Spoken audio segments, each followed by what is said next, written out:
Is Elon Musk's child betraying him? His AI child, that is. The billionaire is lashing out at his own chatbot, Grok, for its take on right-wing violence. Grok stated that right-wing violence has become, quote, more frequent and deadly than left-wing attacks. Musk seemed peeved at that response. He hit back at Grok, posting, "Major fails, this is objectively false. Grok is parroting legacy media, working on it." This is another example of Musk interjecting in Grok's responses. On June 8th, he had to correct Grok's claim that he had posted about taking White House Deputy Chief of Staff Stephen Miller's wife away from him. Musk noted that he did not, in fact, post that one. Well, in terms of... I love Grok. Grok is my favorite chat the AI things. Yeah, I like just talking to it. Well, really pleasant company.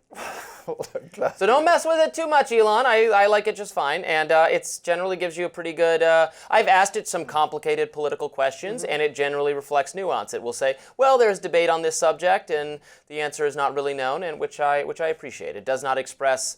this is what the experts say, and there's no arguing with it for the same point. On the question of political violence, yeah, I mean, Elon might just be not correct about this.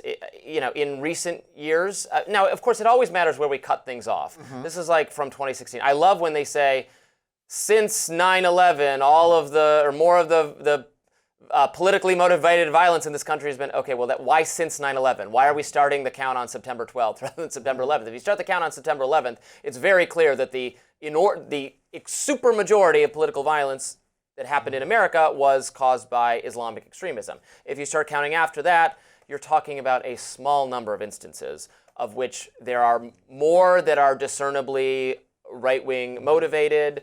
That is the case, but the overall, focusing on this subject obscures the fact that politically motivated violence is itself very uncommon. Violence in this country is not uncommon, but people killing each other for clearly and discernibly ideologically, politically motivated reasons is a small category of violence. People kill people, domestic violence, workplace violence, crime against a neighbor because they, mowed their lawn in a way you don't like. Like Rand Paul a couple years ago was a really viciously attacked by a neighbor. It actually wasn't politically motivated violence. It was his neighbor didn't like how he'd left his trash cans out or something like that. That is what characterizes violence or gang-related violence, crime. That's what characterizes violence in this country. So to focus on the small number of instances where you can clearly see a manifesto or they watched Tucker Carlson or something is a little bit, to my mind, agenda-driven because it is not a large problem. I'll come to that point in a minute, Robby, but I think the important point to be plain about is, on this question, Elon Musk was wrong and Grok was right. In fact, the instances of clearly identifiable violence from the far right recently do exceed instances of political violence from the far left.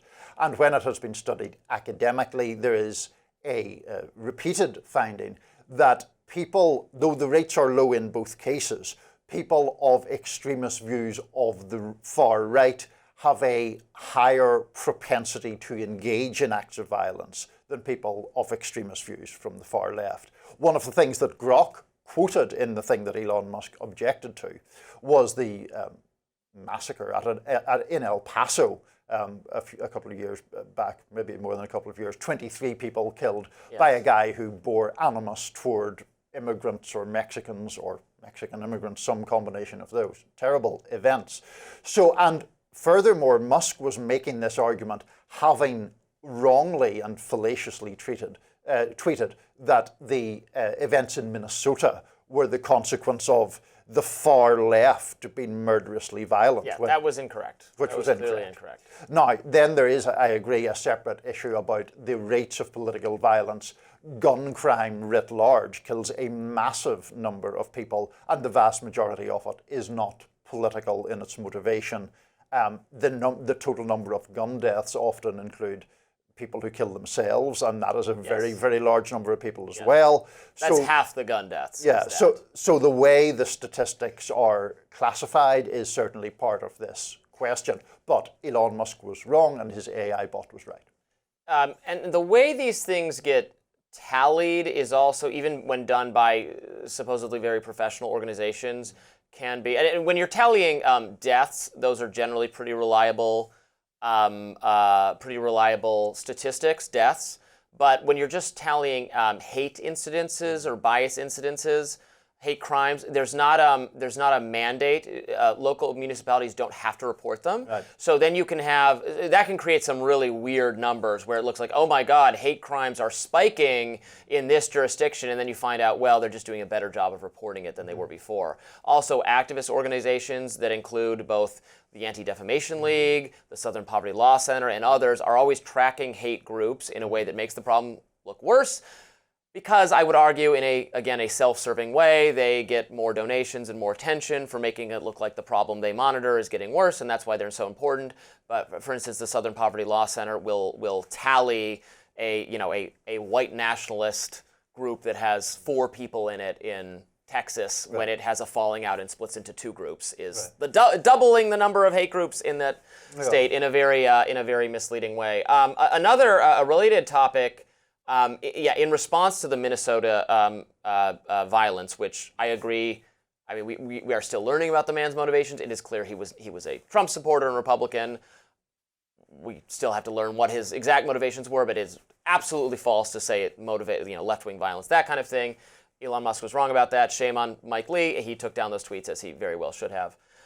In response, there was a New York Times headline that was, political violence like school shootings is becoming routine. I take issue with that because neither of those things is routine. And I read that, I read that article, and the only evidence they had that political violence was getting routine was a result that threats against lawmakers, there was an uptick in how many threats from one year to the next. Well, threats is also, threats are bad, so maybe threats against lawmakers is getting worse, but that is not political violence either. It is still rarely the case that people are gunned down, that members of Congress are gunned down for this reason. And school shootings is a little bit the same. There is too much violence in this country. We agree on that. But school shootings, hears school shootings and thinks Uvalde or Parkland or something, that is horrifying every time it happens. That is rare. School shootings are common in the sense that somebody brings a gun to the parking lot after a sports game and a gun goes off. That doesn't mean somebody actually got shot. That doesn't mean some insane person is wandering down the hallways. It means there's too much gun violence. Schools are a place where teenagers gather, and that happens in grocery store parking lots too. It doesn't mean that what you imagine with the mass shootings at school is happening all the time. So there was a lot of nuance missing from that story that I didn't appreciate. Yeah, I think nuance is important. I think it is absolutely plausible to be worried about the combination of these instances of political violence and an overall toxic political atmosphere that leads to an increased number of threats to lawmakers, for example. That seems a legitimate thing to be concerned about. Now, I agree that an actual threat should not be characterized as an episode of violence. Violence involves the use of physical force in some fashion. And so I take your point there. I also do take your point about the interest groups, and of both left and right. You mentioned the two that I would highlight, Southern Poverty Law Center and ADL, Anti-Defamation League. I was only recently looking up statistics about immigration from an organization that I would say was conservative-leaning, hawkish on immigration. I'm not going to name the group, but it was defined by the Southern Poverty Law Center as a hate group. And I'm like, I don't really see, they want less immigration. Right. I don't know that has been motivated by racial hatred. I think they want less immigration. Likewise, the ADL, to your point, has talked about this explosion of anti-Semitism. I'm very open to the idea that there has been an increase in anti-Semitism, but they have also made the definition of that so expansive that, certain chants or banners held at pro-Palestinian rallies get immediately labeled as an anti-Semitic incident, and I find that very dubious. And just last thing I'll say on this subject, but just as when Trump faced an assassin's bullet, was wounded by attempted assassination last summer that did kill someone in the crowd, I criticized J.D. Vance for saying this was the fault of Democratic or liberal rhetoric, and I say the same thing when then a plausibly conservative or Trump-supporting person engages in violence. I actually think what is probably most unhealthy for our democracy or our commentary is that every time someone gets killed in some really shocking or appalling public way, is we just hold our breath and wait to find out whether it's my side or your side, or is it Islamic? Oh, shoo! Now we can be that. Oh no, it was somebody who liked Tucker Carlson. I think that is really bad for us, and I don't like doing it. No. And which is why I always emphasize. But this is rare, but this has always been a part of our history that there was presidents assassinated in the 1800s, and there was political violence. So I always want people to keep perspective, because I really hate that aspect of regarding my fellow citizen as this is your people who did this. And therefore we've won because we can put the blame on your guys. Yeah, it's not great. Yeah. Up next, J.D. Vance comes to the defense of Tulsi Gabbard after Trump clashes with Gabbard over her comments on nuclear war.